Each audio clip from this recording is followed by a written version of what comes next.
मिथिलांचल का एकमात्र TV channel Mithila much news अब यूट्यूब पर भी। आप यूट्यूब पर मिथिला मच न्यूज सब्सक्राइब कर न्यूज के लिए रहे अपडेट। इसके अलावा पोर्टल पर www.mithilamachnews.com पर भी दिन भर की खबरें ब्रेकिंग के साथ। कोटी प्रखंड के रनवे चौक पर एक भी चापाकल नहीं रहने से स्थानीय दुकानदारों को हो रही परेशानी। लोगों ने इसके लिए कई बार प्रखंड विकास पदाधिकारी से की शिकायत।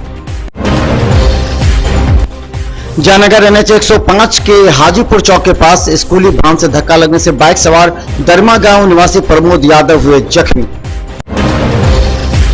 कोटी पूर्वी मंडल भाजपा कार्य समिति की बैठक में कई बातों पर हुआ विचार। रामेश्वर नाथ धर्मशाला रनवे में कई भाजपा नेता हुए उपस्थित।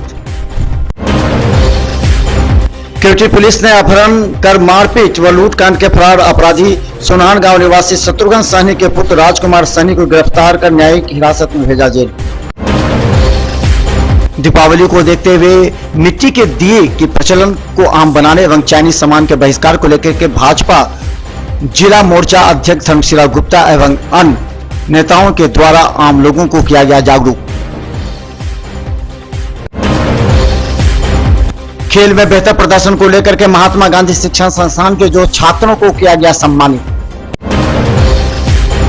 दरभंगा के बेहता में मेडिसाइन नामक दवा के स्टॉकिस्ट दुकान के उद्घाटन में पहुंची दरभंगा मेयर बैजयंती देवी खेरिया एवं उप मेयर बॉबी खां।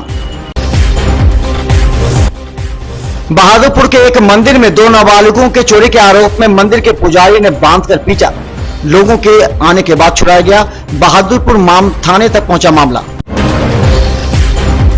लहरियासराय के हाउसिंग कॉलोनी में वर्षों बाद नींद खुली हाउसिंग कॉलोनी के अधिकारियों को आज 107 में से 46 अवैध कब्जा को कराएगा खाली। दरभंगा SSP सत्यवीर सिंह के निर्देश पर दरभंगा की यातायात व्यवस्था को सुचारू एवं पटरी पर लाने के लिए पुलिस कर्मी को उतारा गया मैदान पर। SSP ने कहा अब यातायात नियम का करें पालन।